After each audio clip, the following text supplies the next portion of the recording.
One of the jokes I always made was like, musicals aren't real. Like things that happen in musicals don't happen in real life. And so he kind of cued off that, and so it was like, the week would get long or whatever. He'd get bored with something he's doing over there, and he'd just start singing, and then I'd start singing with him. And we're in a department of 8, so you had him over there. He'd just be like ta ta ta ta ta, and I'd be like nee nee nee.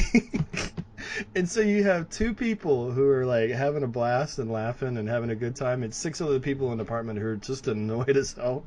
The fuck's wrong with these people? Right? You guys shut up already. I'm literally trying to work on something with a customer on the phone over here. Thank you. Thank you, Terminator 2 Judgment Day.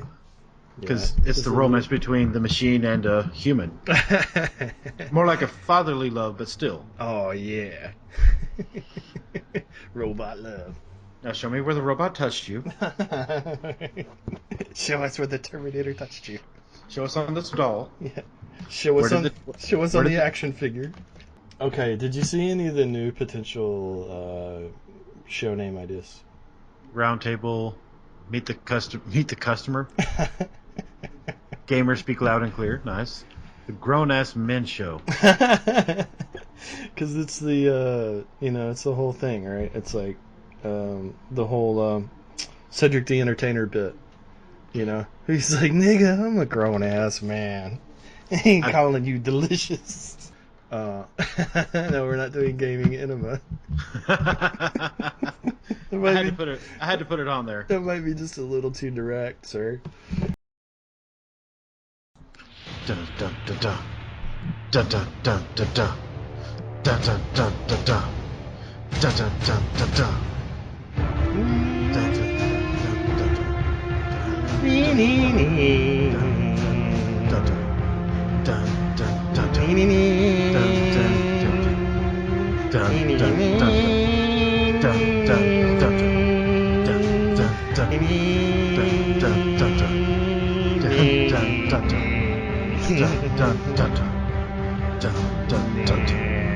I think we're good at 30 seconds.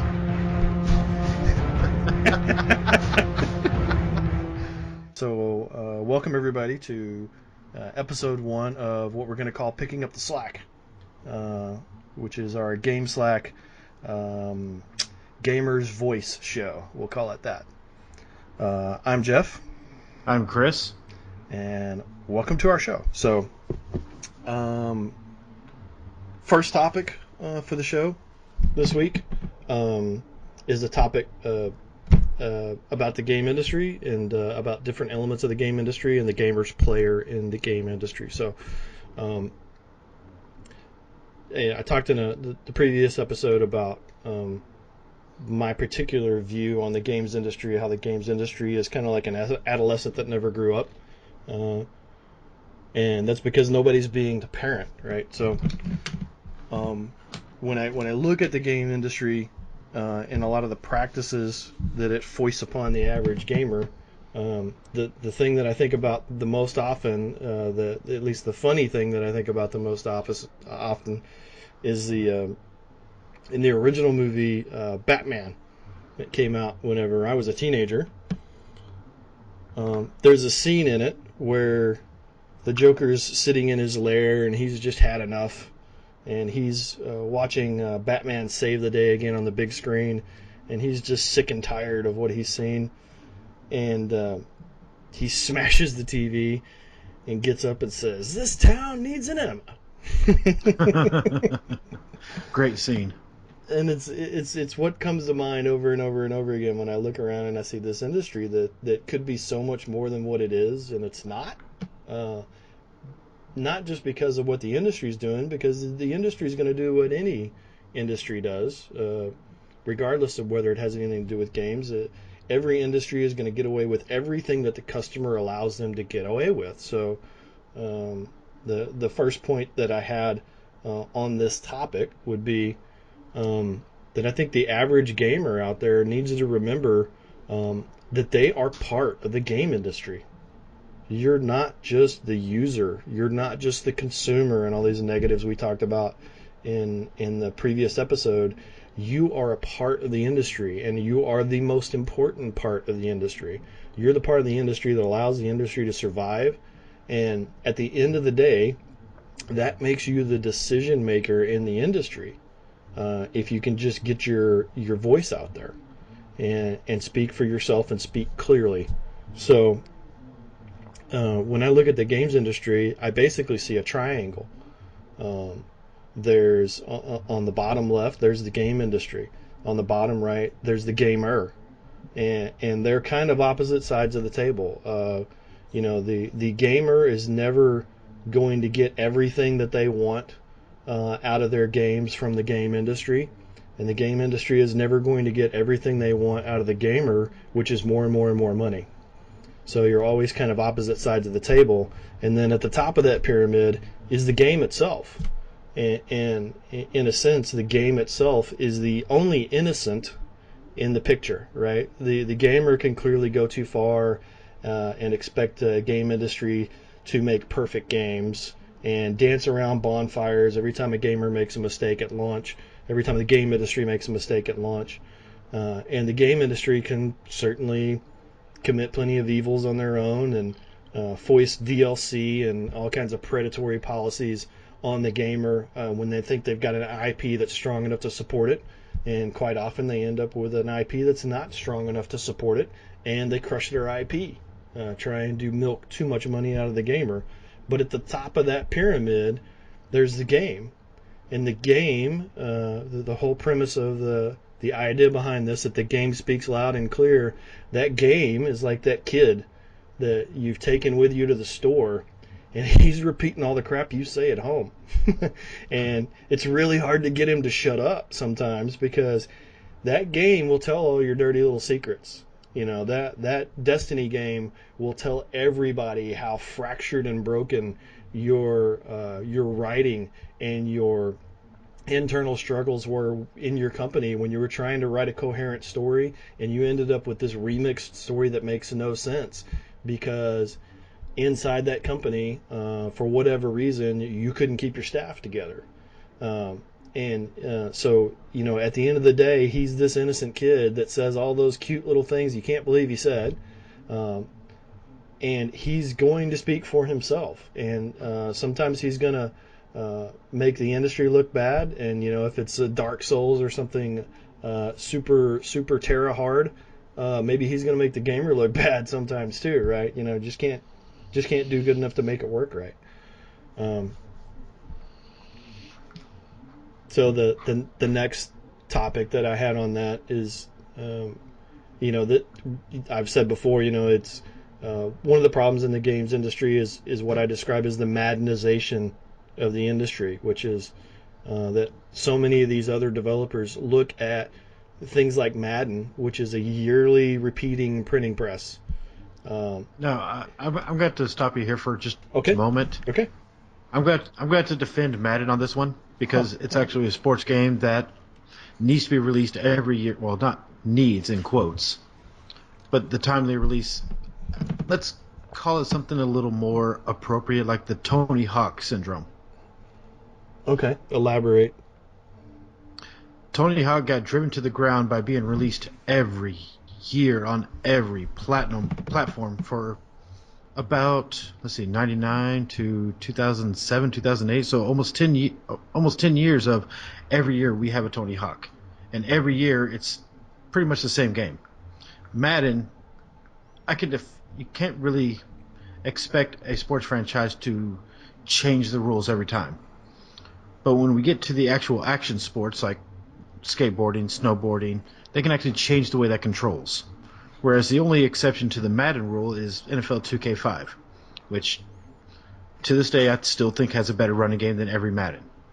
But that's an opinion, and everyone has their own. Yeah, and I agree with what you're saying. Definitely down the road that if I'm going to go play a football game, I don't want to play with last year's players. It's got to be fresh to what's going on this year. However, Exactly. 2K5 is a perfect example of where they got it right because they priced it right. If you're going to sell me a roster update for $60 every year, that's not doing it right. And then they scared EA, and they secured that exclusive, not third party, but exclusive rights period with the NFL. Yeah, exactly. Exactly, and I've got a separate topic for another episode on Madden specific, so I don't want to drive too deep into Madden. Oh, we'll Um, save the Madden rants for definitely another week because we could go way long on just that one topic alone. yeah, no doubt, no doubt. And the other part of that is if we're gonna talk Madden, we need to try to get Lewis on here so we can have like a hardcore Madden defender. Because it's only been almost 30 years of Madden. Yeah, yeah. So yeah, however we want to call it. I mean, at the end of the day, it's greed. So whatever buzzword Yes. we put on it, it's greed, right? If you're going to release it every year, great. I get it. You're going to keep it fresh. Cool. You're changing like 8 features a year, maybe, and none of these are significant development time. Most years of the next. So yeah, $60 is ridiculous. It's greed. It's transparent, like we talked about before. Yes. The average gamer, uh, the average gamer the average Madden fan knows he's getting screwed. The problem is he still buys it. That's But the average Madden fan, or let's say the average person that buys 1 or 2 games a year, that's pretty much all they're going to play all year. So they're actually getting their money worth. Like the Call of Duty gamer who probably plays maybe Call of Duty and maybe Overwatch. Yeah, That's all they're going to play, and they may spend the extra $50 for the expansion pass to get the extra maps. But if that's all they're going to play, it may not be for me, but I'm not going to complain because they're actually getting their money's worth as much as they're playing it. yeah. I would argue that they're stretching their budget over 2 games a year. I still wouldn't say they're getting their money's worth when they're mostly buying. I mean, 95% of what they're buying is the game they already have with a roster update Yes. on a lot of years. So I don't really feel like they're getting a good value for their money, and it's subjective to whatever everybody feels about what they're getting, right? Hence, vote with your wallet. Yeah, it's vote with your wallet, and as long as people keep buying it, if you keep eating it, they're going to keep shoveling it out there. So it is what it is on that front. Or in the case of Call of Duty, you finally make enough bad ones and people don't buy it, and they finally make a good one again, which may happen this year. Yeah, yeah, and it's an extension of any other industry, right? It's there's hundreds of examples of different industries that had really the if you want to talk about coal mines and coal mines driving their workers into the ground, if you want to talk about the Enrons of the world and embezzlement scandals and on and on and on and on. Corruption in business happens all the time. Greed leads to corruption, and at the end of the day, those people that are running that corporation are responsible for that. However, if you're a gamer like me who looks at it as, the games industry is basically the industry that I care about in the world because this is, what I've chosen to spend a significant amount of time on in my life. And so I want to say that I am trying to do something to make that industry better.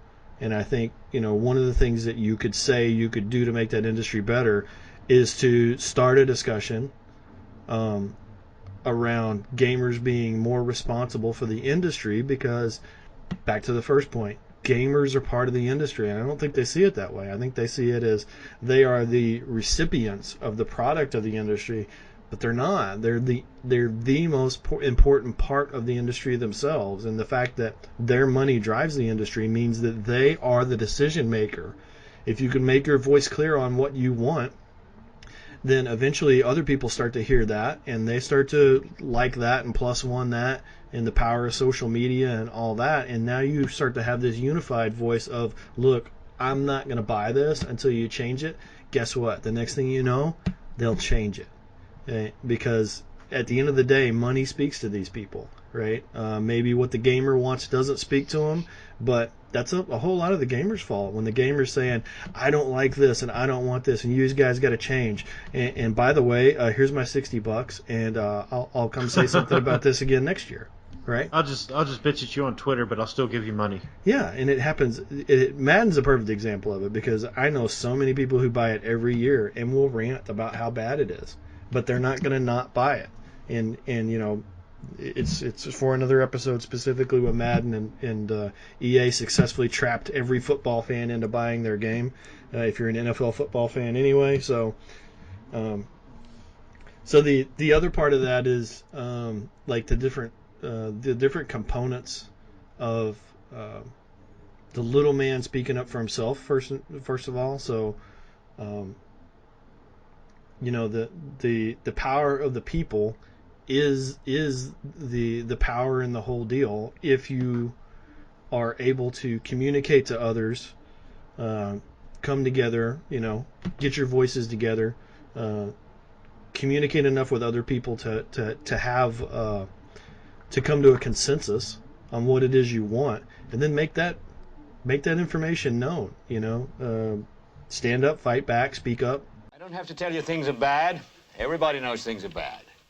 The dollar buys a nickel's worth. There's nobody anywhere who seems to know what to do, and there's no end to it. As if that's the way it's supposed to be. We know things are bad, worse than bad. They're crazy. It's like everything everywhere is going crazy, so we don't go out anymore. We sit in the house, and slowly the world we're living in is getting smaller, and all we say is, please, at least leave us alone in our living rooms. Let me have my toaster and my TV and my steel-belted radios, and I won't say anything. Just leave us alone. Well, I'm not going to leave you alone. I want you to get mad. I don't want you to protest. I don't want you to riot. I don't want you to write to your congressman because I wouldn't know what to tell you to write. I don't know what to do about the depression and the inflation and the Russians and the crime in the street. All I know is that first, you've got to get mad. The industry is not going to change on its own because right now the industry is winning. And the shareholders are winning. Yeah, the shareholders are winning. The corporation is winning. The boardroom is winning. They say I can sell anything. I'd like to try to sell something to you. Valhalla, Mr. Beale. Please sit down.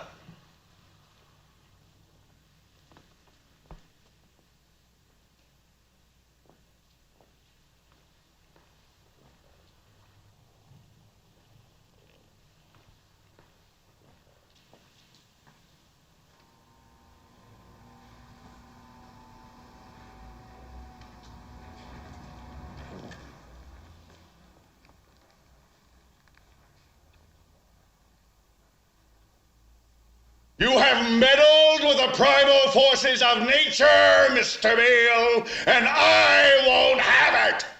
Is that clear? You think you merely stopped a business deal? That is not the case.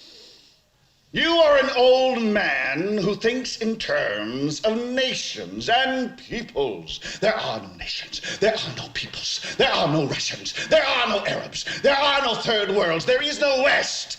There is only one holistic system of systems. One vast and immane, interwoven, interacting, multivariate, multinational dominion of dollars. Petrodollars, electrodollars, multi-dollars, Reichmarks, rims, rubles, pounds, and shekels. It is the international system of currency which determines the totality of life on this planet. That is the natural order of things today. That is the atomic and subatomic and galactic structure of things today. And you have meddled with the primal forces of nature.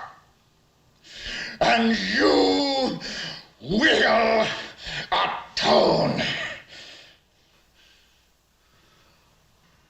There is no America. There is no democracy. There is only IBM and ITT and AT&T and DuPont, Dow, Union Carbide, and Exxon. Those are the nations of the world today. We no longer live in a world of nations and ideology, Mr. Beale. The world is a college of corporations, inexorably determined by the immutable bylaws of business. The world is a business, Mr. Beale. It has been since man crawled out of the slime. The silly thing about it, the reason why I feel like, man, I got to do something. I got to do a show. I got to do something to get to speak out about this thing. It's not because it's so bad. it's because the situation is so ripe for positive change. In the internet era where everybody has a voice, and social media lets you get your voice out there in such an easy way. I mean, you can speak out from your phone while you're in the middle of doing something else in this generation, and so many people will not do that, or they only do it once they're mad enough that the way they're saying it isn't anything clear enough that anyone who's paying attention in the industry could actually get anything useful out of to make any sort of a productive change. So I just think it's a situation that's ripe for change, and it makes me want to say, people need to get their voices together. People need to talk to others and try to organize groups of like-minded people to go out and say, you know what? It's not just me talking about this. It's me and these 300 people, and we all think you should change this, and we all think you should change that. And oh, by the way, here's my receipt of me buying the competition this year. Instead of buying, here's my receipt where I bought you last year. I'm not buying you it again this year. I'm going to go buy something else. I'm going to go put my money somewhere else. I'm going to go vote with my wallet and let you know until you get it right. I'm not giving you my money anymore. I'm definitely on that same page because there's some series where I've actually said, you know what? Like, let's just say Call of Duty. I have not played it in over 3 years because they drove it into the ground and to a point where I just didn't want to play it anymore. So I went back to a classic game like Civ 5, which I already have well over 100 hours on Steam alone, and I still go back to it time and time again. I might be addicted to turn-based strategy games, but that's a story for another day. Oh, it's only if you love it, 100 hours. Exactly. Yeah. I mean, if you love it, play it. That's what it's there for. It's meant to be fun. It's meant to be an escape. It's not meant to be what it gets to be for some people, which is an addiction. And it's definitely not meant to be a situation. It should never be a situation where you have limited choice. And that's one of the bigger reasons to push back, to fight back is, there needs to be more choice in this industry. There needs to be more of the game industry listening to people, and what's interesting about the bonfires, we talk about the bonfires, how everyone, when you do see gamers speak up, it seems like it's always these bonfires that pop up around a bad release, that first week and that second week. And so it's not that the bonfire is terribly productive. I think a whole lot of time it's blown out of proportion to the point that the game industry ignores a good portion of it because some of these get so silly, and it becomes so much more about memes and trying to individuals trying to attract attention to themselves, get more likes, get more subscribers and all of that by really overhyping this and clickbaiting the hell out of everything.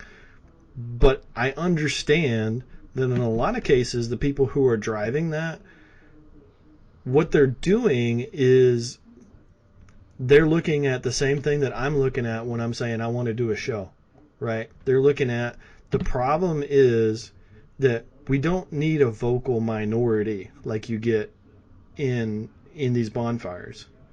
What we need is a more vocal majority that has a clear voice. We need, because so many gamers will not speak up, either because they think nothing will change, or because they're maybe being just a little bit too easy to please. They're maybe attributing just a little bit too much magic into what it takes to develop a video game. There are hundreds of thousands of developers that are working on these things, and if it's not being done right, there will always be more companies coming in to take that bigger company's place when they fail. There will always be the little guy who pops up, and that's how the economy works. You can't be afraid to say something. You can't be afraid to speak up for yourself, or afraid, if people just rag these guys to death, maybe they're gonna quit trying. Well, if they quit trying, they're gonna get replaced. because there's a huge indie industry that is popping up that is just ripe to replace them with games that speak more to what the customer wants in the first place. Yeah, it's such a great time to be a gamer with so many different choices nowadays. Yeah. There's everything from, like you were saying, the indies, and on top of what you're saying about speaking with your wallet, or however we want to phrase it, these corporations that love their greed, love their money, they will finally change when the silent majority stops buying it. We've seen this the last couple of years with some big franchises that completely failed, even though people didn't rate. The vocal minority spoke loud, but the silent majority did not buy it, like Mass Effect. Yeah. Enough people complained, but the quote unquote little people just didn't buy it because they're like, no, thank you, I'm done. Yeah. Give me something better. This is not good enough for my money. And this has actually been the year I've been seeing a lot of change with the big guys finally listening to the customer. Mm-hmm. Yeah, that definitely, like what you said with the silent majority not buying. That's great in the sense that it's going to teach those developers a lesson that they need to be listening to what people are telling them instead of just putting out what they want to put out. They need to be putting out what the gamer wants. And so I definitely agree that is positive change. I think the next evolutionary step of that is, instead of the silent majority not buying, the silent majority needs to find their voice a little bit. They need to be able to find a way to speak up, to make it clear why they did it. Because not buying is one thing, and it's absolutely the right thing to do. If you are not getting your money's worth, you should not pay. You should not participate. But you have to be vocal enough so that the developer who is going to feel the pain on that knows what they can do to get it right next time. Well, unfortunately, this silent majority, they are not like us. They are not tech savvy. They're what the mainstream calls the casual gamer.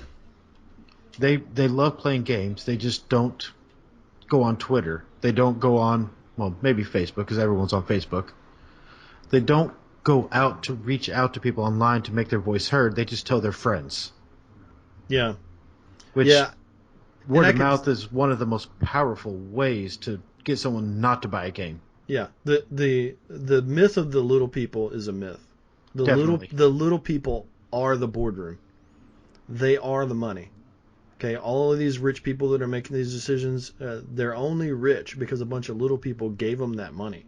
They were little people at one point too. Right. Yeah. Yeah. And then for the most part, most of them a lot of them had money before they ever entered the games industry, and we talked about that a lot in the last show. Just silver spoon rich kids who showed up with money and ruined an IP by saying, well, if I'm going to pay for this and this, I want you to add this and this and this and this and stuff that was never part of the original vision. But the ones that did come up through the industry, typically where they got their money is they got their money because they started out with a really great idea that really spoke to something that people wanted.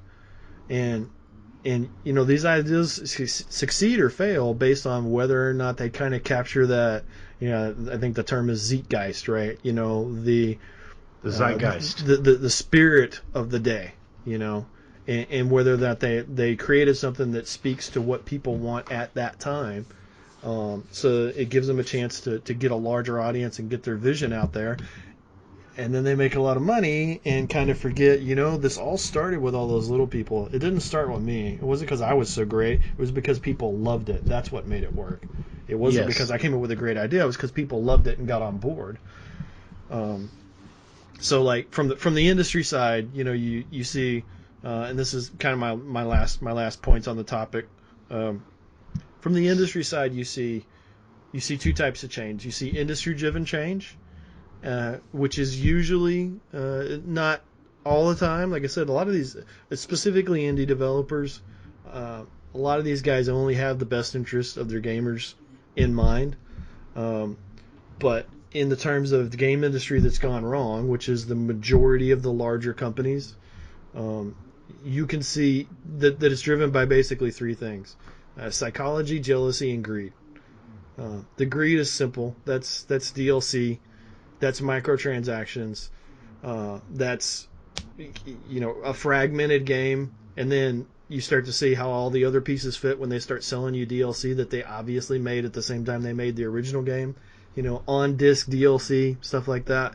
There's this very transparent, obvious examples of greed. There's the jealousy aspect of it, which is you can never look at the games industry. You can never look at a particular IP or a particular developer or a particular series of games that they put out. You can never look at that in a vacuum. You have to look at the rest of the industry around it, because there's a ton of jealousy in this industry. Whenever company A over here sees how Madden, or your example Tony Hawk, will sit there and put out version after version after version and cash in on it while it's still hot, meantime running into the ground to where people don't want to even talk about it anymore. They don't see that the way the gamer sees it. The gamer sees that as, that's terrible. They ruined something that was really great. The games industry doesn't look at it that way. The games industry looked at it as, that's great. Look at how much they cashed in on that thing before it dried up. And they don't ever think of, they're not playing the long game. They don't understand. It never would have dried up if you hadn't abused it in the first place. I'm trying to think of some games along those lines, but as you were talking about the greed and psychology, all that came to mind is the modern day loot boxes. Yeah. Call it DLC, most of it's skins, but just the whole, I have to buy this. I have to buy this. Ooh, what if I get this cool costume? Yep. Ooh, yeah, I got the loot box, but now I got to buy a key. Mm-hmm. Oh, I've been hearing many people talk about the addictive nature of it, which is why they kind of changed the rules for Overwatch and loot boxes in China, because they have the whole anti-gambling thing over there. Yeah. Which I wish they would do over here, but I don't play Overwatch, so that's not my problem. Yeah. But it's still a problem for the people that are playing that and still investing money into it. Mm-hmm. Yeah, I mean, that example is a really good example of kind of greed and psychology together, because the psychology element of it, like I said, if you're looking at the three things that tend to drive industry change until the gamer stops it and drives gamer-driven change, but, industry-driven change being typically psychology, jealousy, and greed, the psychology element of it is, it's the DLC and the microtransactions that are game affecting, right? It's stuff like that where, well, if you buy this, you'll dominate. Well, it's a psychology thing. People play games, from the gamer side, people play games for escapism, for the power of, I'm playing a superhero and a guy who can fly around town and defeat evil and all of these things that I can't do in my own real life. It's an escapism through like a power fantasy, right? Yes. So they will sell you more power fantasy by, if you buy this, it'll make you even faster or stronger or able to be in more places at once, whatever, So they know what they're doing, they know how to play the psychology. They know how to play people like a fiddle. The trick is people need to be a little bit more aware of when they're being played. Yeah, that's asking a lot of the commoners. I don't mean to talk shit on the common gamer, but you and I both know the average person has a low intellect.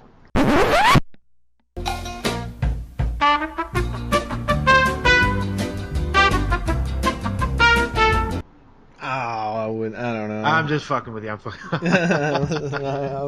I'm not going along with that. You know it was a joke, I hope. Yeah. That whole trick. I mean, it's that little key of addiction where they keyed in through the psychology. Mm-hmm. They found that one little tweak that gets, I'd say, probably 99% of humans. It's like, come on, you want this. Just one more dollar. That's all you need. Just one more dollar. And that $1 turns in 10, 20, etc. The whales of gaming, as they call them, that end up spending a whole lot of money, which is why we see all these microtransactions kicking into the greed for console and PC gaming. Yeah. You see the mobile app that's got some system where it's always the same psychological thing. People don't want to wait, so therefore what? Therefore, everything has a timer built into it to where every time you need to build a new widget, it's going to take longer and longer and longer. Oh, unless you buy the time go awayer thing, and it makes the time go away, and you can build real fast. And so you'll get into some of these, and it's like, you play a little while for free, and then you run into that dude who's on, like, your part of the map, and you're looking, and you start doing the math, you're like, this guy spends like $1,000 a month on a stupid mobile game. It's his money, but I'm still against those kind of practices. Yeah, it's ridiculous. It's ridiculous. And it's a perfect example of the industry's going to do that, and the industry's going to love it. And this developer is going to be super jealous of another developer who thought of that first.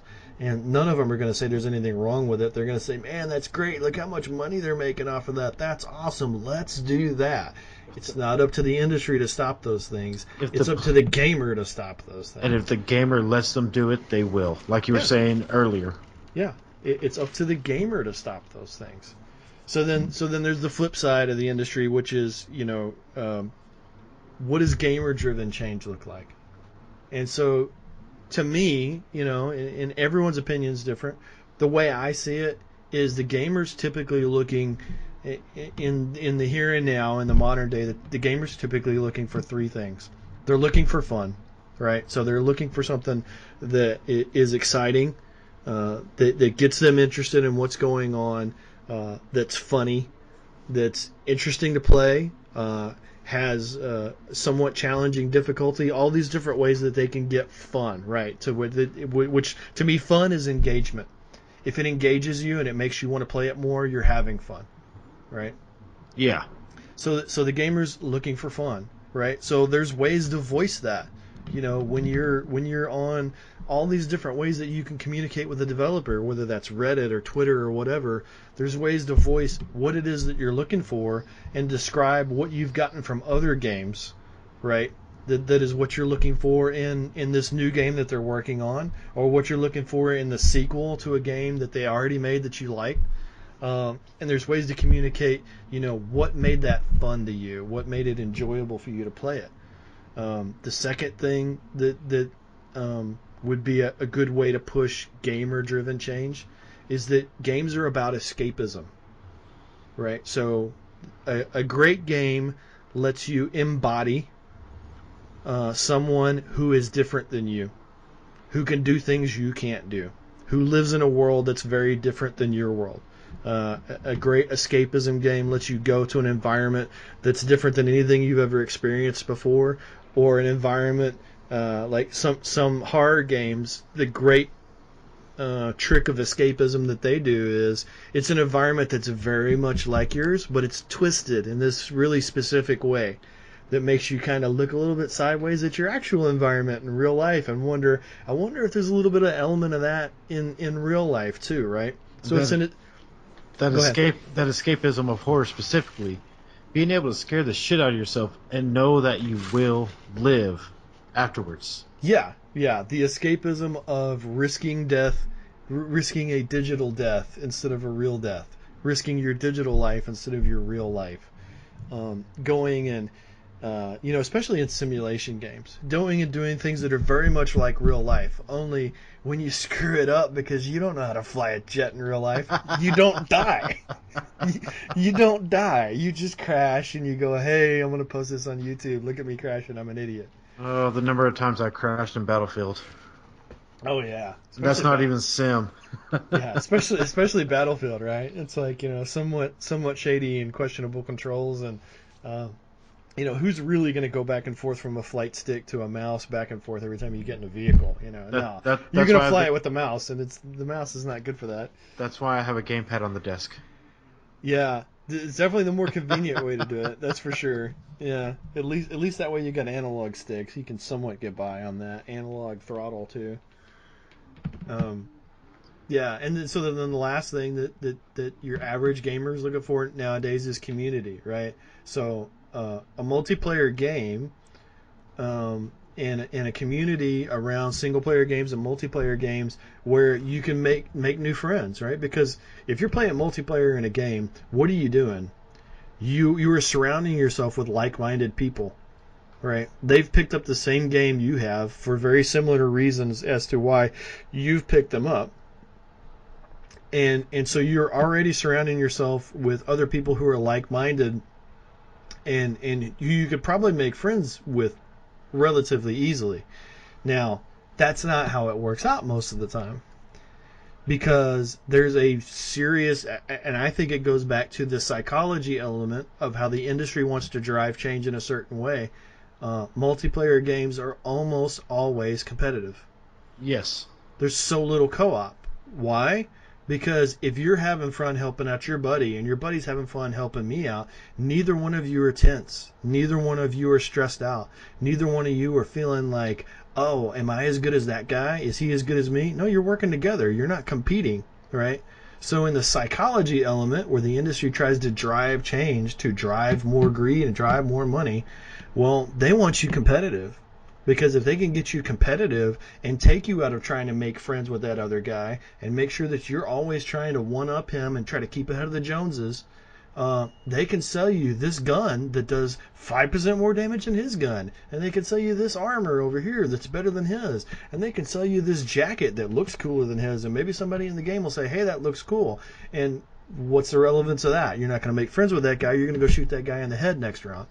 You know? They're going to remember who shot them by the awesome outfit they're wearing. Yeah, I got shot by the guy in the awesome green jacket. I'm going to buy an awesome red jacket, and I'm going to really shoot him next time, right? There's a very specific reason why most multiplayer games are competitive, and it's not because people don't want. It's not because people are clamoring, we want more competition. No, most people who are coming home and wanting to play a game after they get home from work, they just left an environment that's full of competition. Everyone at their job is trying to do better, get promoted faster, move up. They just left the rat race. They're not coming home looking for a rat race. They're coming home looking for an escape from the rat race. Well, they're coming home looking to spend time with friends that they may have met in a game, especially a game where it's co-op, where you're more likely to make friends because you're going to be spending time trying to help each other.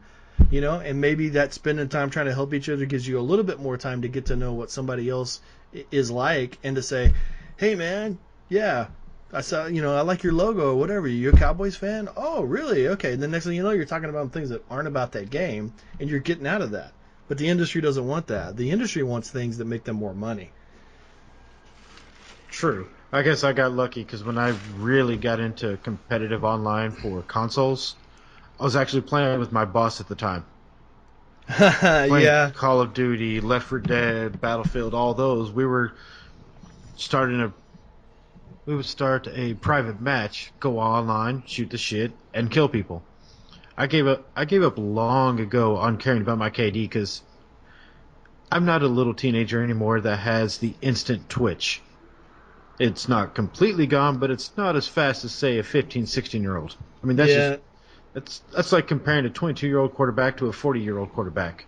We're getting old. We're getting old. It's just natural. I mean, you can't fight it. No, it is what it is. Damn 13-year-olds. I mean, I still remember playing Doom when I was a youngster and having a Twitch action. Or when Quake finally gave us online gaming. It was a whole different ballpark when we went online then. Not even that. It's like, especially if you're in certain career fields, like I'm in IT, and you're in career fields where you're making money off your smarts to a certain extent. It's really insulting when it's not just the reflexes that are going. It's like the one day that me and Brandon played StarCraft 2. We played about 3 matches of it, and we're like, damn Koreans. And that was it. That was the last time we ever played StarCraft 2 together. It's like, how are you on my bases? I haven't even built enough pylons yet. I never got into competitive StarCraft, and I have no desire to. We weren't. We were in the beta, but it was competitive StarCraft for everyone who was playing us. Yeah, but see, you went up against people that have been playing the same game for 10 years and strategies didn't change. Apparently, yeah. I mean, they're about to bring back an HD remake of StarCraft 1 on the StarCraft 2 engine. Yeah. That's how popular that game is still, and it's been almost 20 years. Yeah. My gosh, man. Just guys are just raiding my base, and the game's bitching at me. You must construct additional pylons. Yeah.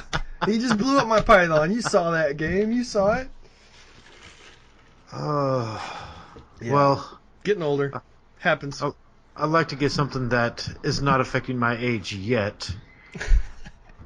It made me so happy last month when I read the sales numbers for the USA in June. Top 2 games were Injustice 2 and Tekken 7. Yeah. Fighting games are finally back. And then Evo's getting bigger. Because I haven't had a chance to get into Tekken. Not yet. I'm going to, but not yet. But Injustice 2 really picked up, what was it, about 4 years ago when they released it last gen, then had the re-release on current gen consoles. I played the hell out of it. I think we even had a whole bunch of tournaments with it ourselves within our group. Yeah. And then that moved over to Mortal Kombat, and the ball kept rolling. Street Fighter V came out. Everybody can hate all they want. I love that game.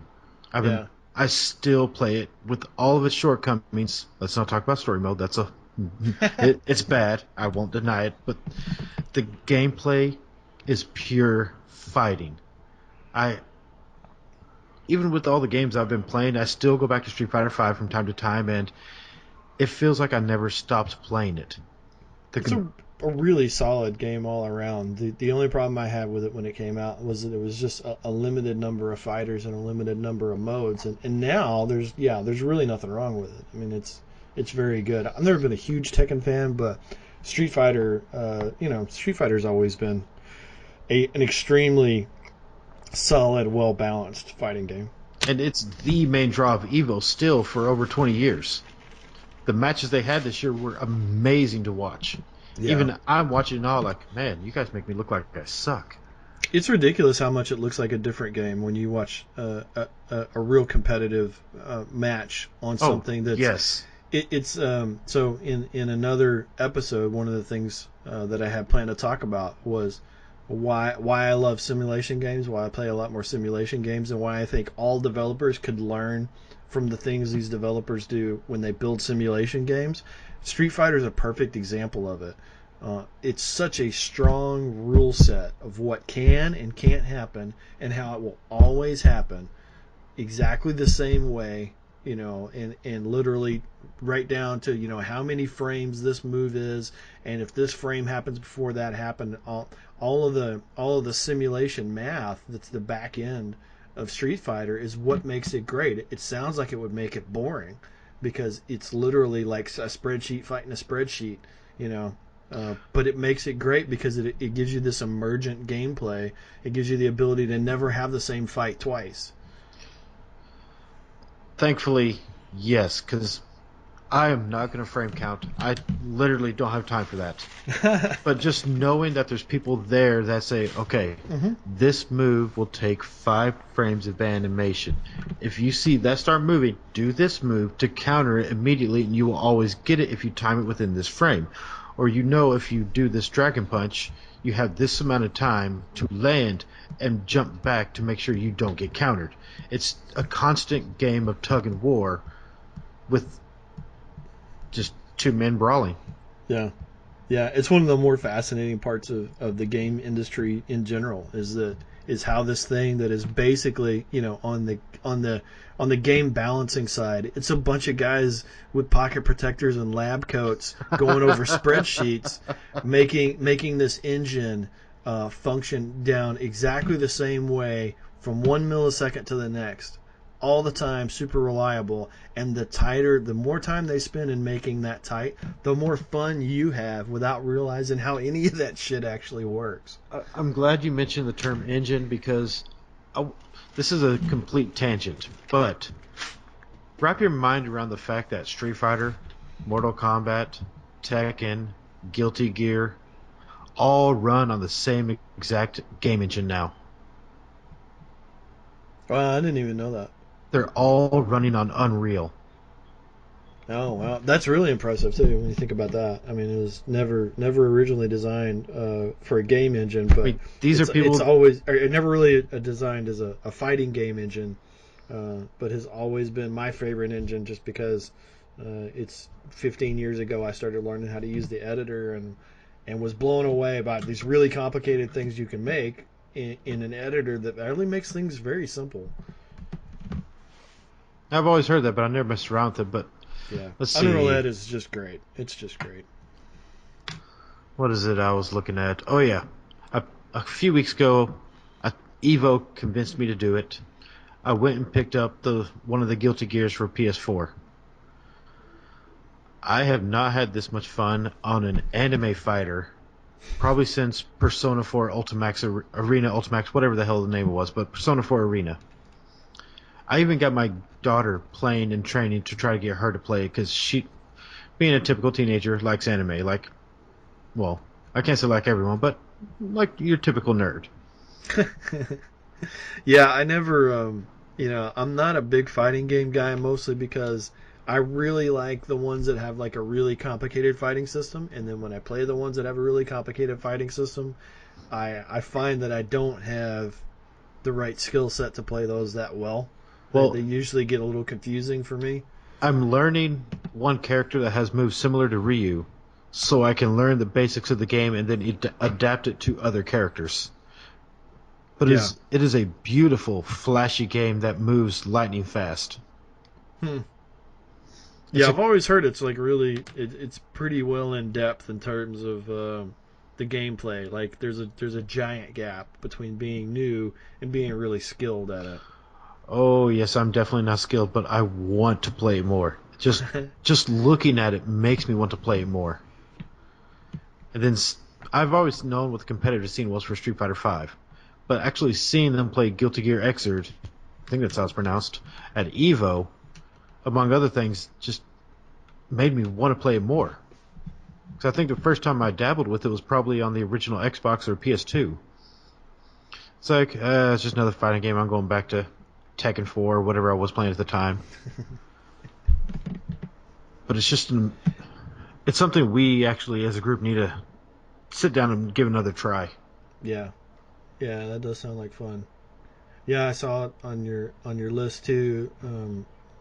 Marvel vs. Capcom, and being a huge Marvel fan myself, that's one that I've always said like I would love to get really good with that. Like, if I could play a game where if I got really good at it, I could really kick ass as Hulk. That would be great. Like I would love that because I'm a huge Hulk fan, a huge Marvel fan in general, and would love to have a game where I could just really go Hulk smash some people online.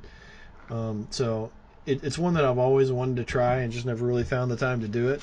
But I could see that being kind of my entry into into the fighting game scene, other than Street Fighter V, which is good, even though I'm not terribly good at it. Now, I didn't spend much time with 3 because everybody has their moment where they're a hater. That was my moment for Marvel vs. Capcom was part 3. I went complete and total elitist asshole, and I apologize to all my friends when it came out in retrospect. Because they changed the controls. I'm like, 3 buttons? What is this, for kids? What happened to the high, low? What is this crap? What is this low, medium, high? No, this is some controls they made for Tetsunoko vs. Capcom on Wii. This is for babies. Come on now. It's for filthy casuals. Yes, screw them. But in hindsight, I was just being a dick, obviously.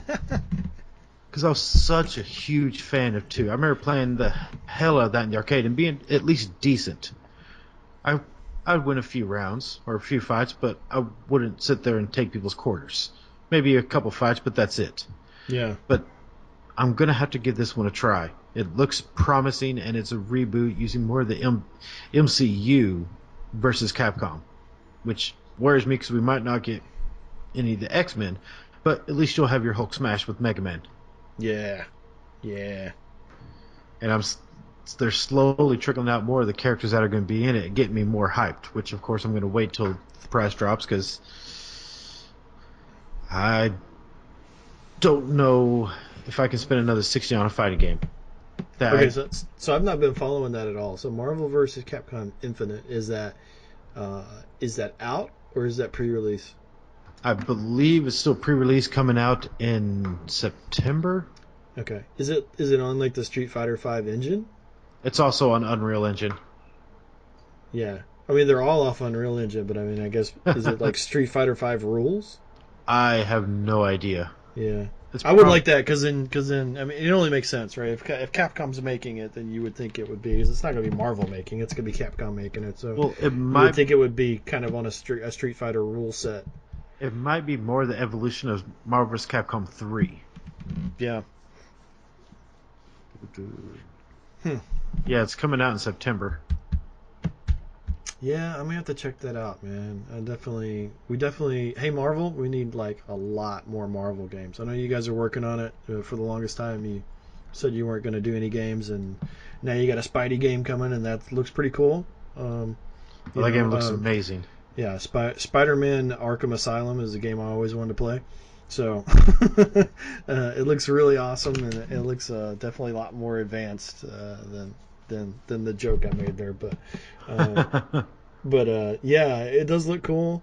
I actually am looking forward to the Guardians of the Galaxy Telltale games as well. That looks pretty cool from the trailers that I've seen. So I will probably be buying that. And Yeah. Marvel vs. Capcom, maybe not. We'll see. Maybe. I can't say I'll pay the $60 for it, but I can easily see myself spending $40 if I literally have a lot going on that week already. Yeah. And so do you. You have a massive party to attend that weekend as well. Oh yeah, that's right. It's coming out the 21st of September, so yeah, I got a lot planned that weekend. Yeah. That's probably not going to be a big gaming weekend for you, probably. Well, the week after I might be hitting the casinos, but that's another story. Yeah, different kind of gaming. Yeah. Not the games industry, the gaming industry. But before we move on, it's very good to see in 2017 that the fighting genre is thriving like it hasn't since the PS2 era. Yeah, thank you, Unreal Engine, sounds like.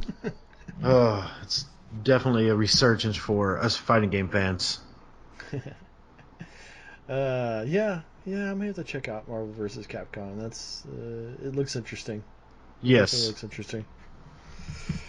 So the next thing that I had on mine was a little bit of a throwback here. So and definitely some game industry talk in this too, but a segment that I call Watch Dogs Fun with Paranoia. So the original Watch Dogs, not Watch Dogs 2, is, I don't want to say one of my guilty pleasures because I'm going to talk about why I don't really feel too guilty about playing it, despite some people trying to make me feel guilty about playing it or liking it. But it is in a library of 300 games. I think I've got to choose from. Thank you, Steam sales, for 15 years.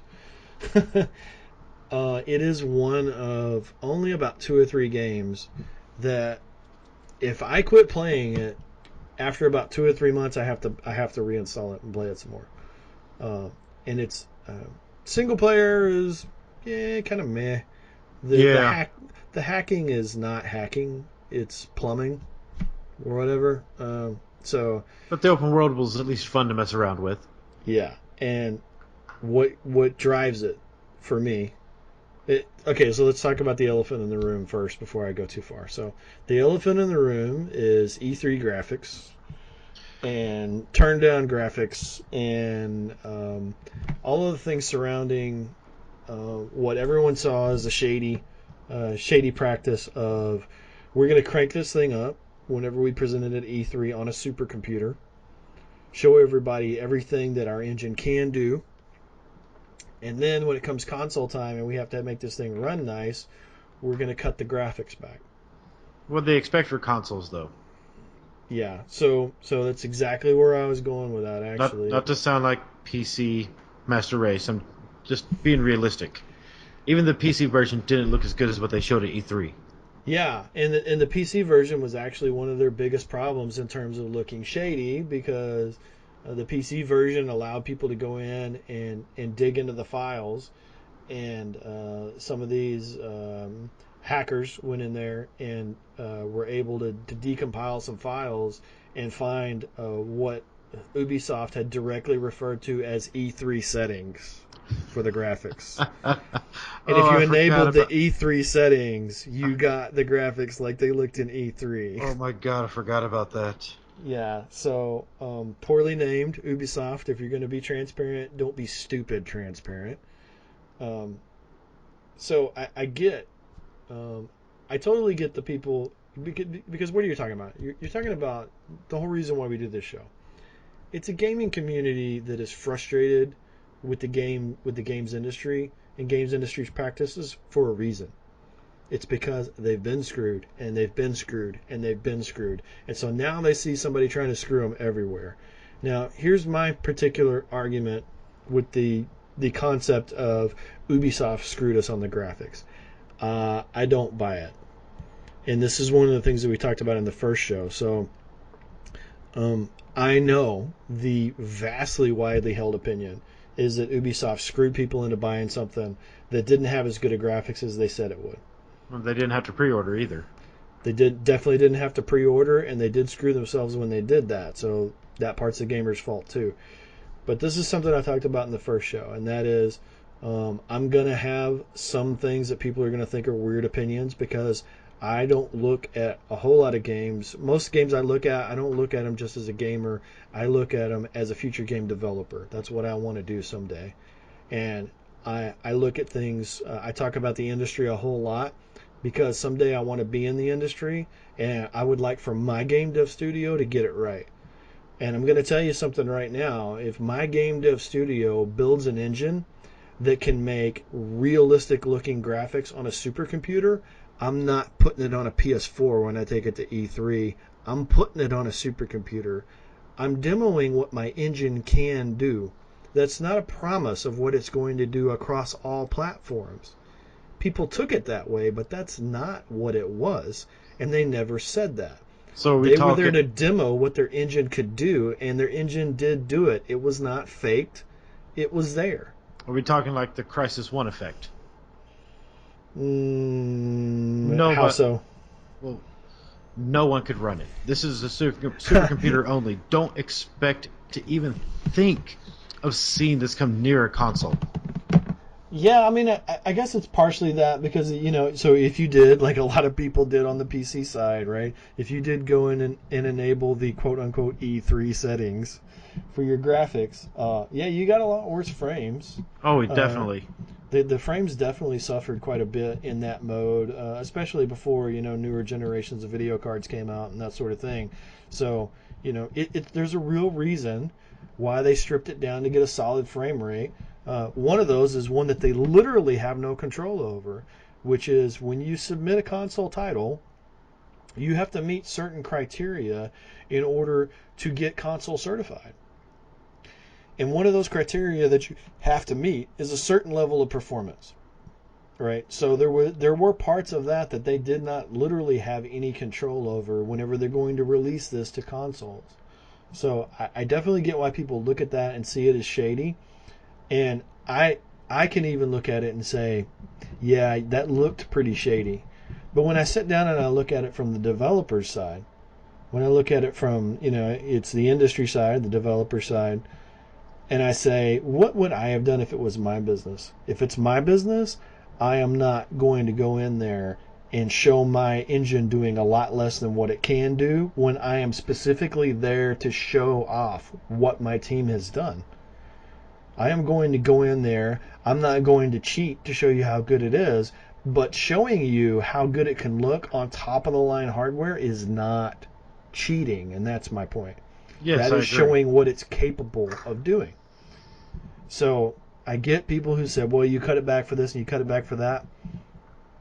At that point in development, they have no idea what the finished code is going to run like on specific hardware. They cannot predict that. They also didn't even have final hardware specs available for the PS4 and Xbox One yet. Right. When you're early in the game's development, so that's the other part of it. They don't even really know what hardware they're going to be bouncing it off of. The other part of it is when you're that early in development, you're building a demo, your engine's not finished. All of your game systems are not running in the background. You're only running what you've got to run this demo. you don't really know what all of your different game systems, like in Watch Dogs, the things that constantly pop up. Hey, you can go take on this mission. Hey, do you want to go jump into a multiplayer session? All those things that are running in the background that are trying to keep you engaged in the game. None of that stuff's running in the demo.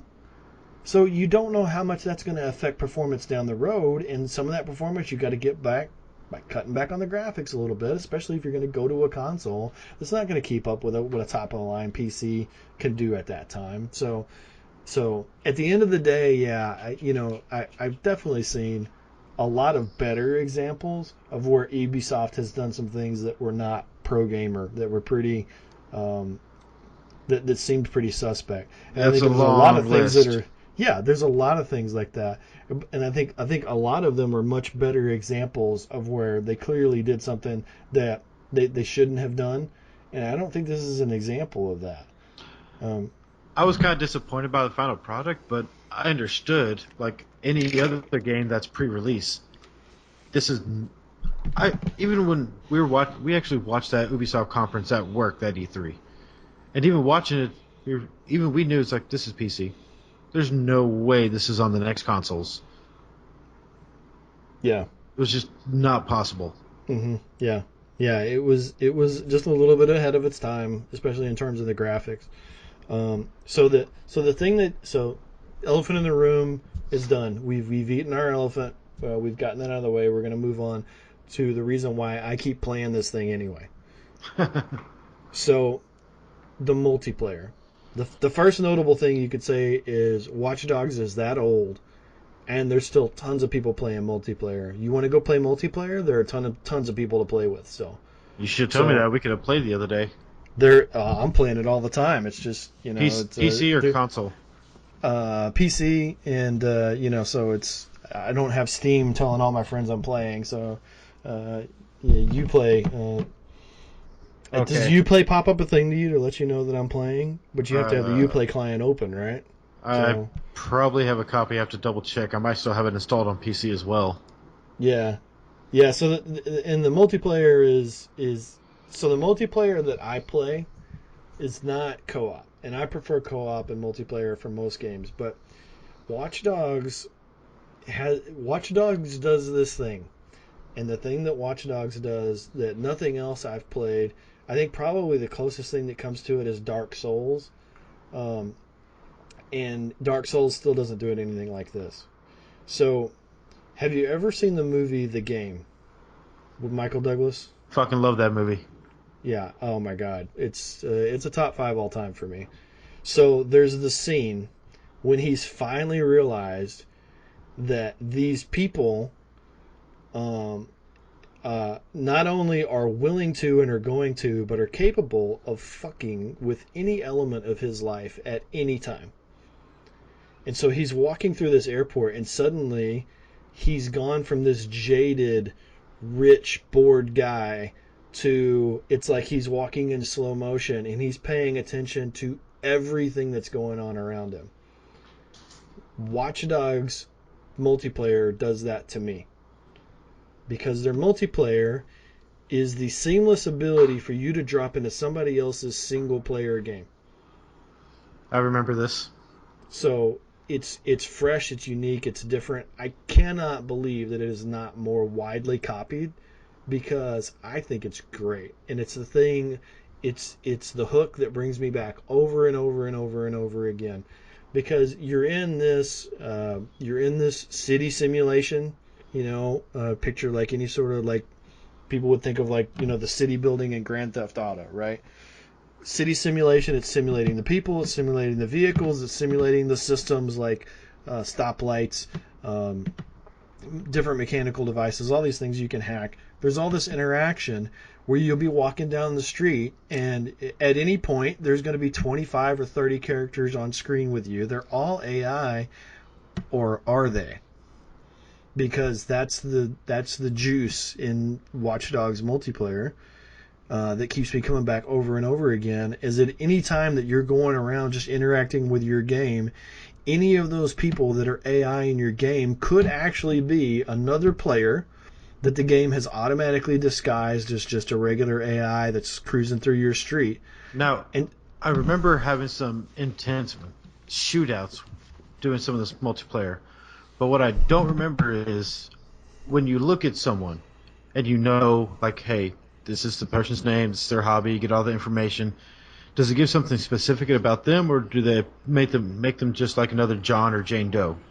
so that's the thing. So your profiler, what they call it, where basically you open up your phone and your phone is reading other people's phones to get information about them.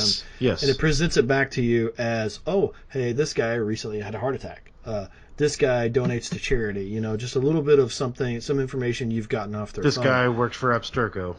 Right. Yeah. Exactly. So Abstergo. I got that. That's good. I remember that specific person I came across in the first Watch Dogs. Yeah. Me and Fred's favorite was always, it's like, oh, I'll hack this guy's phone. Okay, cool, man. Look, dude, I took like $15,000 out of his bank account. And then the little byline on the guy is like, recently diagnosed with cancer, and you're like, damn. I just stole from a cancer victim. You are a bad digital person. Right, you're just sitting there like, damn, what's going on? So you're going around, you're doing all these things, right? And it's easy to get sucked into like the side quests and things that are going on. But then there's this moment where either it's just you realize somebody's already in your game, or the engine has a way of trying to very calmly let you know that things aren't what they seem. So you'll be going through your single player game, you're just playing normally, and all of a sudden, two AI have a car wreck on the street right next to you. And I swear, in my experience, two AI, not actual players, just AI, never have a car wreck in front of you unless the game has allowed another player into your game. Interesting.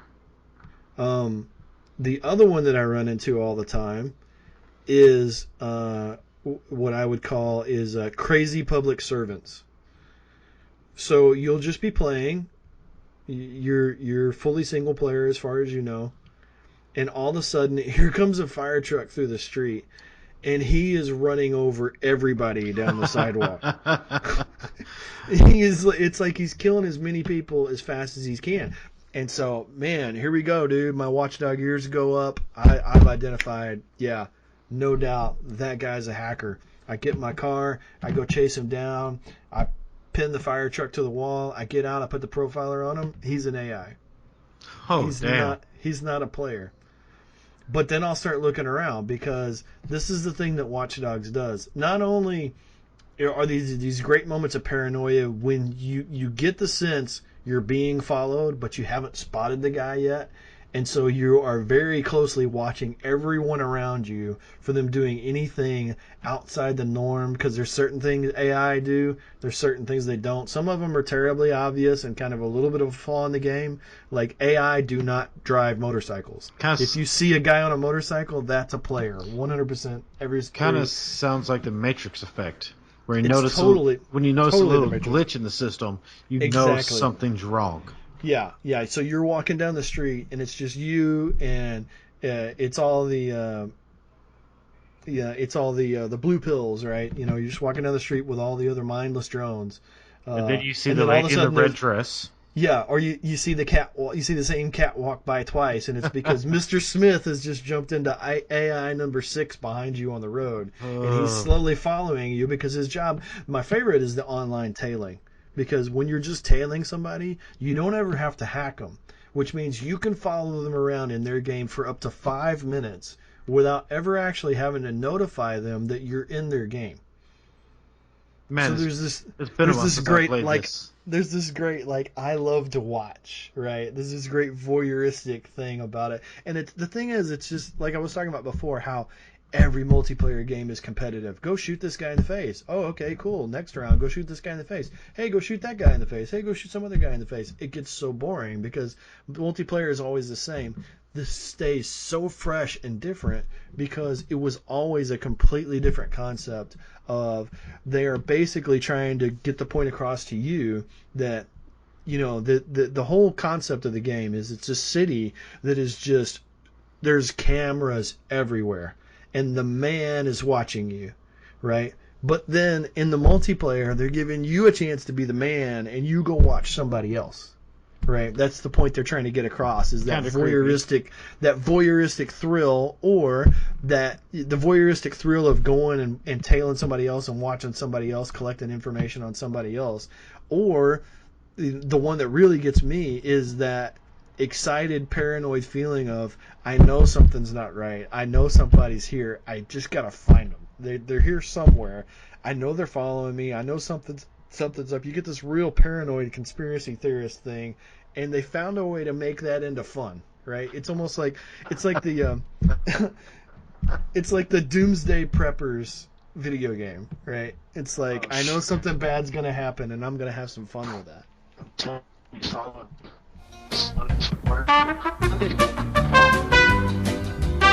Okay. Yeah. So, okay. So a little technical issue there, but what were you saying? I was saying, it just seems like there's always someone watching you. Yeah. CIA's following me. Maybe Yeah. for the last 5 minutes, I'm not sure, but somebody's watching me, man. I'm telling you. Yeah. They're even fucking with my connection. Yeah. It's great. It's great. It's that nervous paranoia made into a fun game mechanic. And to me, it's just genius. It's like, what else is out there that's like that? There's nothing else out there where the multiplayer works that way that I could think of. I know there's some hacking games, but I don't think the multiplayer is designed that way. No. Like seamless multiplayer, there's a lot of good ways to do it, and I've seen a lot of different ways of it done. But not this, where it's seamless and you can never expose the seam in some modes. Like in some modes, like the tailing mode, I can drop into your game, watch you play your game for up to 5 minutes if I want to drag it out, and then leave your game, and you never knew I was there. Well, the closest thing I can think of to this was the Assassin's Creed multiplayer, and I think Revelations. May have been Brotherhood, but I think Revelations. The whole concept was, all of you are Abstergo employees working inside the Animus, and you're practicing your assassination skills. So, let's say 5 or 6 of you go into the Animus, but you don't know who is who. You look like just a random AI until you see someone like, oh, this guy's jumping up a wall. He's obviously an assassin. Okay. Yeah, so obviously they built it off that engine, because that would have been around the same time. Which was actually a very fun multiplayer, because this was around 2010, 2011, somewhere around there. Yep. But they had it building to where you just do your best to blend in the crowd and look normal. Yeah. And figure out who your target is, kill them without them figuring out you are also an assassin training. Yeah. Yeah, and that's the most, like, when you're doing, especially when you're doing tailing, where you never have to expose yourself. You never have to start that actual hack that tells them, hey, you're being hacked, and somebody's in your game, right? It, like, announces it. So when you're doing the tailing and you're on offense, that's the great tense part of the offense. Is it's like, how do I want to play this? You know, I can stand here and hope that he doesn't notice me. I can walk very calmly at the same pace as the rest of the AI down the sidewalk and see if I blend in. You know, several times so I've built this compilation video I'm going to post of all these multiplayer sessions that I've done. Some of them just turn out really crazy and funny. Some of them it's like, how did he not see me? He walked past me twice.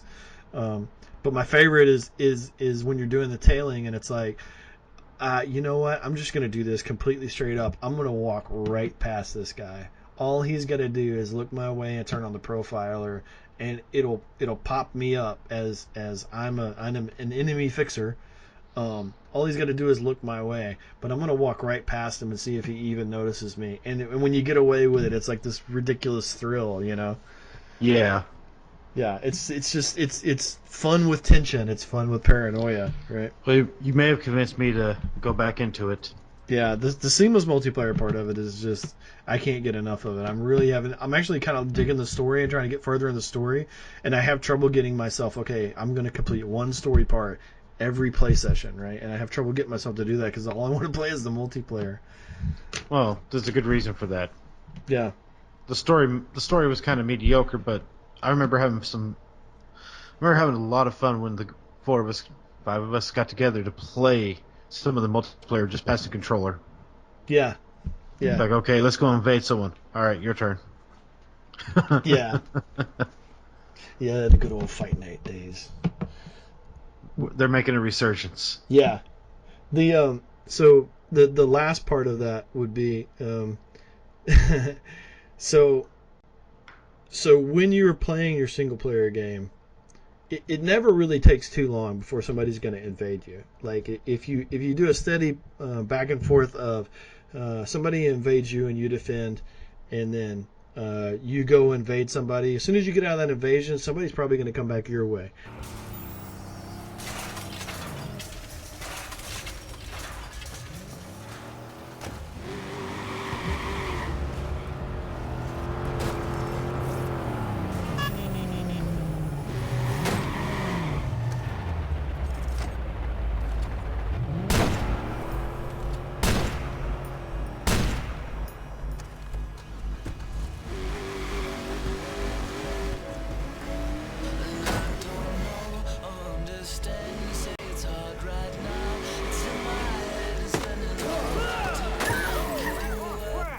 That guy's packing.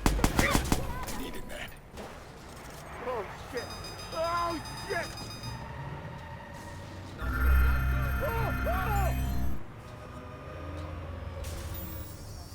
The other part is kind of like if you stay still too long in the game, it seems to open you up to other players coming and invading you because they know that you won't be.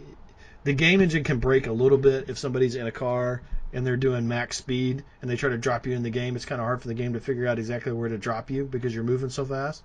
Yeah. To actually get you close to the target. So there's this saying where it's like if you start to get a little bit paranoid and you start to kind of stop and look around, you're actually making it more likely that somebody's going to drop into your game, because once you get still, the game basically identifies you to the servers on the back end as, hey man, here's someone to drop somebody into this guy's game. So I had this session, so unintended comedy. I had this session the other night where I usually got this, it feels like I have a sense, but I think the game just has different little ways to tell you things are not quite right, because things start to seem a little different or sound a little different, or things that don't normally happen start to happen, and you start kind of looking around you in the game kind of paranoid, like, okay, something's up. Things are not what they seem, right? So I had this feeling, and I'm running around the game, and I'm looking, and I'm watching traffic, and all the cars are driving normal. Nobody's driving crazy. Nobody's driving too fast. Nobody's getting outside the lanes. Nobody's driving on the wrong side of the road or running down the sidewalk. I'm watching all the foot traffic as it goes by. Everybody's walking, and I'm like, okay, cool. I'll go back to playing. So I go back and play a little bit. Nobody ever shows up. Okay, and then, something happens. I start getting kind of paranoid again. I'm looking around again. This goes on for like 20 minutes, where I find I'm just spending all my time looking around at, okay, man, that guy's definitely one. I go chase him down. No, that's an AI, man. He's just driving funny for some reason, because it'll simulate like drunk people, and they stand out because they're drunk, right? They're not driving right. They're not driving like the rest of the AI. And you're like, yeah, I caught you, man. You're trying to drive normal, but you're not staying on the lanes. You're weaving all over the road. You're not AI. And then you go pull the guy over. You're like, he's AI. Okay. And so this goes on for like 20 minutes. And I'm like, I've never had a time where I looked around this long and didn't have a multiplayer person in my game. And so I'm like, okay, all right, well, I'm going to go take a break. So I shut down the game. My internet connection has been disconnected. Oh, shit. There was never any chance anybody was going to drop into my game. My internet connection was off for like 20 minutes, and I just kept getting this feeling, somebody's watching me. Somebody's watching me. I think someone just crossed over to the Doom Prepper territory there. Yeah, exactly. Yeah, fun for Doom Preppers. So anyway, that's fun with paranoia and Watch Dogs. You definitely convinced me to go back to it, because I believe I have both the console and PC version. Yeah. Good times. Do we got time for at least one more topic? Yeah, let's do it. Let's do one more, and I'll take my last one and put it on the next episode. Well, the resurgence of like the fighting games, and it seems like everything now is 90s having a resurgence. But God damn it, about a month ago, I decided to buy the Crash trilogy. Yeah, I saw your caps. Good Now, looking caps. I want to get this out of the way first. I have at least beat the first game. We're almost finished with the second one. But fuck the high road. Between my daughter and I swear we died well over 100 times on that level. I remember this was the one like you see you put the caps up on Yes. Google Drive, and I'm Yes. watching them, and it's I'm 4 minutes into it, and I text Chris, I'm like, man, these are like really good looking caps, but man, you were bad at this game. Oh, I challenge you to try that level too. Oh man, I would hate it. I would hate it. Exact. I mean, it was not an easy level back in '96. I never really got on board with Crash, and the only reason why I didn't was when the original Crash came out. I wasn't a PlayStation guy yet. I didn't have a console. I was still just a PC guy. Huh, PC snob. I see how you are. Yeah, well, I mean, it started with that. At that point, I have a job that I got because I knew how to build PCs. Yeah. So I was a hardcore PC snob. But even with that footage you saw, the only way I could beat that level, even though I knew how to do it in the past, I did the exact same thing I did 21 years ago. I'm going to jump on the rope and walk across. Yeah. It's a legitimate strategy. You can call it cheating. It's not legitimate. I called you on it. I was like, that rope is bullshit. They wouldn't let you do that if they didn't expect you to do that. Yeah, they should have ruled it out. They knew you were going to. They let you do it back in '96. They knew you're going to keep doing it. Yeah, it's a fairly obvious strategy, and they did. But it makes you wonder, like, how much did they laugh about that? Because they're thinking, how many people play this for hours and never realize that you can just jump up on the rope? Well, I was watching. I'm not going to name drop, but I was watching one of the YouTubers and one of the major fighting game streamers play. They passed controller. They probably died 150 times plus. Just pass controller to the next guy. Just passing controller. It's that annoying of a level, which has been a really good lesson for teaching my 13-year-old. Hey, you think you like games? Let's see you play this. Yeah. This game's hard. Yeah. I know. I beat this game when I was your age or younger. Back in the good old days when games were hard and gamers were tough. Well, now we got Dark Souls for that. Don't get me started on Dark Souls. But it got me thinking. We need more of the classic game resurgences, because if you didn't have a Super Nintendo, but Super Mario All-Stars was a huge deal when it came out. With the fact that, hey, here is an old game made pretty again. Especially for the kids too, right? Because I mean, it's a lot of if they're gonna remake an old game, we're talking about going back to a time when most gamers were kids, or very young adults. I mean, and so like those make great kids games if you bring them back and spruce the graphics up. Everyone complained early this gen, like, oh, that's just a prettier version of a PS3 game. That's just a prettier version of an Xbox game. It's like that. I can understand why people got a little upset, even though I did get Last of Us again because it's that amazing of a game. But going back, it is a great game. 15, 20 years, those games deserve to be brought back, because I would love to see, let's say, a Spyro trilogy, or well, not specifically that, because I only played the first one, but something of that caliber. Bring back games that deserve to be brought back. I mean, they just made a modern day remake of Wonder Boy, which was apparently a popular game in the 80s. I never played it. I was not a Sega kid at that time, but it was a huge game. Just give us more of these old school games like Sonic Mania. Yeah, when I think of platformers from when I was a kid, my brain says, yeah, bring back, Super Mario Brothers. But the thing is, Nintendo never let it go away, so why bring it back? Well, Sonic never went away, but Sonic hasn't been good in 20-something years. Yeah, I mean, with Super Mario Brothers, it's the old joke. You'll talk about with your girlfriend or your wife. It's like, how can I miss you if you'll never leave? That's Super Mario Brothers to me. It's like, Nintendo, give it a break. Give us time to miss it, maybe. Well, they did give us a break because we haven't had a good 3D one since like 2008 or 9. Yeah. But are there any actual classic games like that you wish they would bring back, similar to Crash Trilogy? Yeah, a newer, better Bionic Commando. I played the crap out of that as a platformer. Did you play Rearmed? So I've not, but the trailers I saw for it, it wasn't really doing it for me. Well, So, are you trying to get the modern version of the arcade or the NES version? like the NES version, because that's what I played. I played the NES version of it and loved that. Mega Man games are great for that. I think that's to me like the side scroller type game. To me, Mega Man is like the ultimate classic for that. So I think that would be a lot of fun. Bionic Commando for sure. Contra. Give me a new, fresh, badass Contra. Me and my dad played the crap out of those. One of the first times I ever got my dad to play a game with me was me and him playing co-op Contra. Did you buy it 5 years ago? No. They made a sequel to Contra Hardcore. I don't even think I'm aware of that. Okay. We know the traditional trajectory of Contra, 1, 2, whatever, all the ones, NES, Super Nintendo. There's one on Genesis called Contra Hardcore.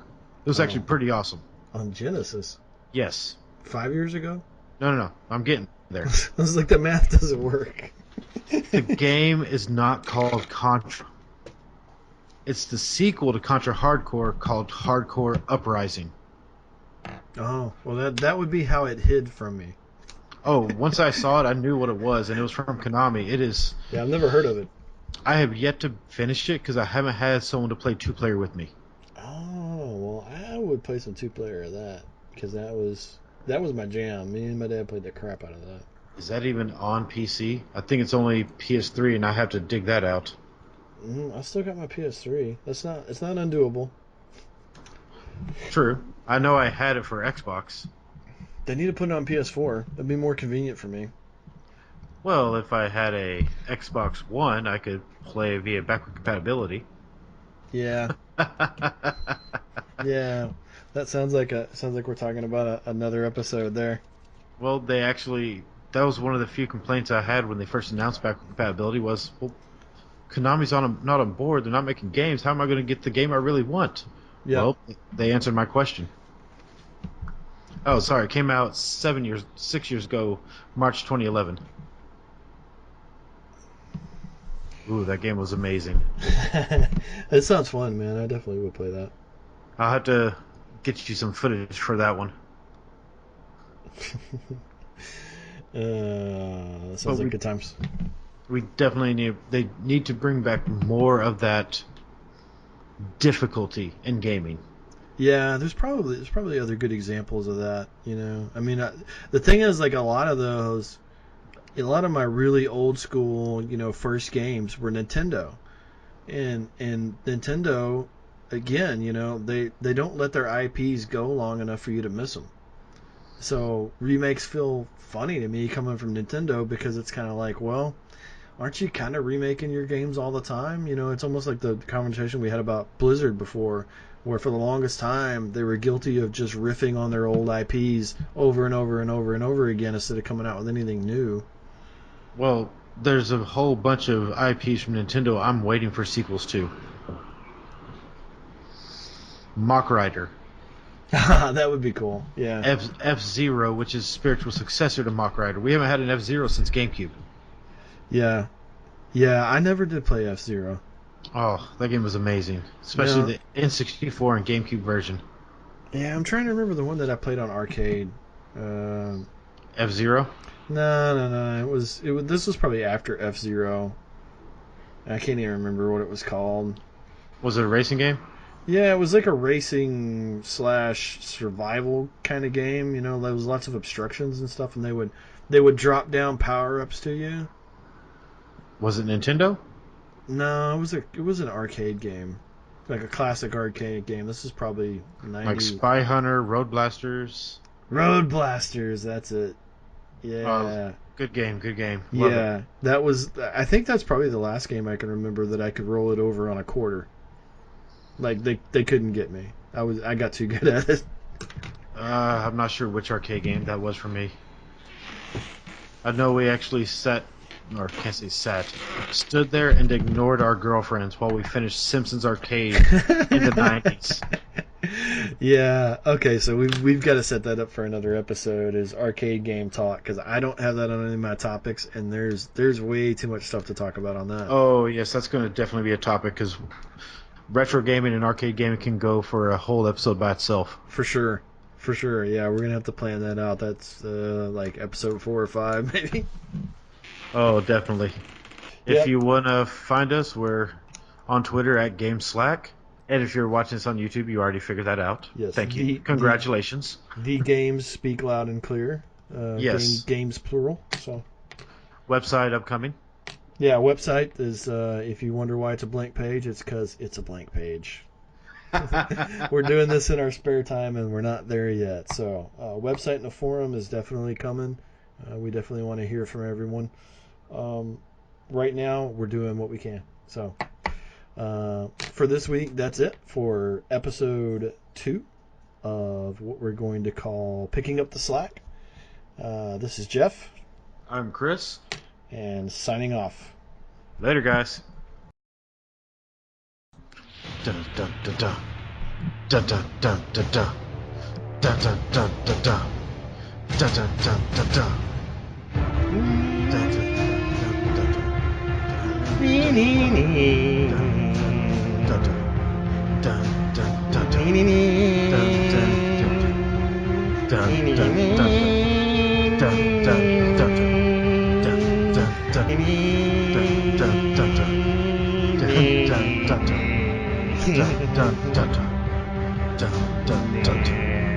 I think we're good at 30 seconds.